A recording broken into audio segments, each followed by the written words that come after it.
मित्रों, अगर तुम लोगों को बिरयानी खानी है तो मत खाना, क्योंकि बिरयानी अब महंगी हो चुकी है, बहुत महंगी। अब वो 370 रुपये की नहीं आ रही जोमेटो पे, अब वो 450 रुपये की आ रही है जोमेटो पे, क्योंकि ये एक नास पीटे इंसान की वजह से हुआ है और एक नास पीटे कॉमेडियन की वजह से हुआ है। अब बिरयानी मैं कैसे खाऊं तुम बताओ। अब उसने तो बिरयानी अपनी गर्लफ्रेंड को खिलाई तो खिलाई। उसने फिर बोला मैंने उसके साथ कुछ अलग गंदा काम भी किया, जो कि उसने एक नेशनल टीवी पे आके कॉमेडियन के शो में भी बताया। फिर उसी कॉमेडी शो में एक दीदी भी आई थी, उन्होंने दीदी बोली कि मैं डॉक्टर हूँ और मैं डॉक्टर के साथ साथ ना, जब मेरी डॉक्टर की शिफ्ट होती है तो हमारे यहाँ डेड बॉडीज आती है, मेल डेड बॉडीज, और वहाँ पे हम लोग अटॉप्सी करते हैं और पोस्टमार्टम करते थे। उस टाइम पे हम लोग अटॉप्सी और पोस्टमार्टम में हम लोग मेल के रिप्रोडक्टिव पार्ट का साइज चेक करते हैं। हाँ, आप लोग घबराओ मत, ये एक कॉमेडी शो का पार्ट है, comedy show, stand up comedy, जो आजकल आपने सुना होगा, जिसमें मुनव्वर फारूकी जेल भी गए थे एंटी हिंदू बोलकर।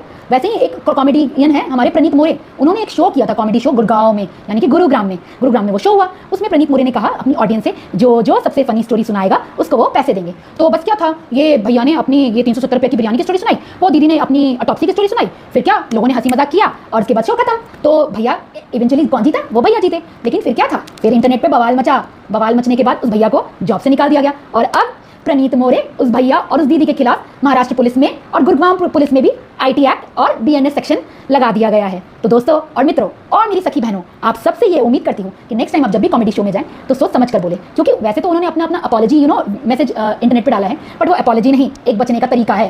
उन्होंने ये भी बोला कि हम तो फ्लो में बोलते गए, हमें पता ही नहीं चला। लेकिन मेरी सखी बहनों, तुमसे मैं आज बता रही हूँ, ऐसे किसी इंसान के साथ मत प्यार करना जो तुम्हें सिर्फ 370 की बिरयानी खिलाता हो।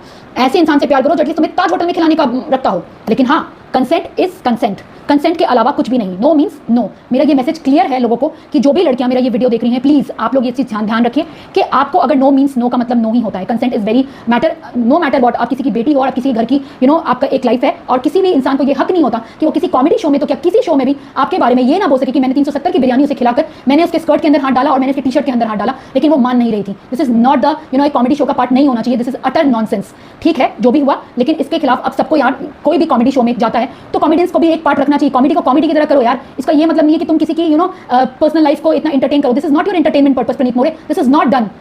Thank you so much for watching this video. Please like to my YouTube channel, like share and subscribe it also. चलो मैं चलती हूँ।